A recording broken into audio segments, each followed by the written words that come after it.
জুলাই আন্দোলন নিয়ে কেউ মিথ্যা মামলা দিয়ে হয়রানি করলে তার বিরুদ্ধেও ব্যবস্থা নেওয়া হচ্ছে বলে জানিয়েছেন মহানগর গোয়েন্দা পুলিশের অতিরিক্ত কমিশনার শফিকুল ইসলাম। তিনি জানান, জুলাই সংক্রান্ত 59টি মামলা তদন্ত করেছে গোয়েন্দা পুলিশ।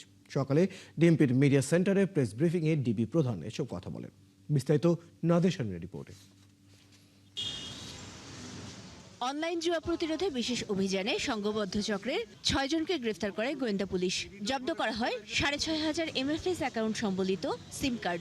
এ নিয়ে ব্রিফিংয়ে গোয়েন্দা প্রধান জানান, এসব জুয়া সাইটে পেমেন্ট কোম্পানিগুলোর অধিকাংশ চীনের নাগরিকরা নিয়ন্ত্রণ করে। নাতান্নগর হচ্ছে বস, সে বাইরে থাকে, চাইনিজ।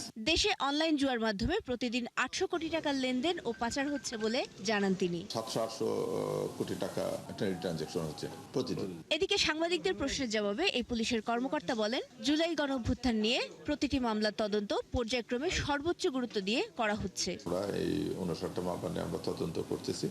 আরও কিছু মামলা ছিল, সেগুলো আমরা চার্জশিট দিয়েছি, যেগুলো একটা প্রসেস নিয়ে। কারণ এটা একটা বড় মামলা, অনেক আসামি আছে, আর এই আসামিদের অনেক কার কোথায় অবস্থান এগুলো শনাক্ত করা, তারপর ইনভলভমেন্ট, এগুলোর জন্য ফরেন্সিকের অনেক বিষয় আছে। তো আমরা এগুলো পর্যায়ক্রমে স্টেপ বাই স্টেপ কাজ করতেছি। কারণ এই যে গন্ডগোলের ডাটা, এটা প্রায় আছে আমাদের কাছে 40 জিবির মতো। আমি আপনাদেরকে নিশ্চয় দিচ্ছি এই মামলাগুলো সঠিকভাবে তদন্ত করে দোষী ব্যক্তিদের একমাত্র দোষী ব্যক্তিদেরকে আমরা আইনের আওতায় নিয়ে আসবো। ডিএমপি ও পুলিশ সদর দপ্তরেও মামলাগুলো নিয়ে মনিটরিং সেল আছে বলে জানান ডিবি প্রধান। নাদিয়া শারমিন, 71, ঢাকা।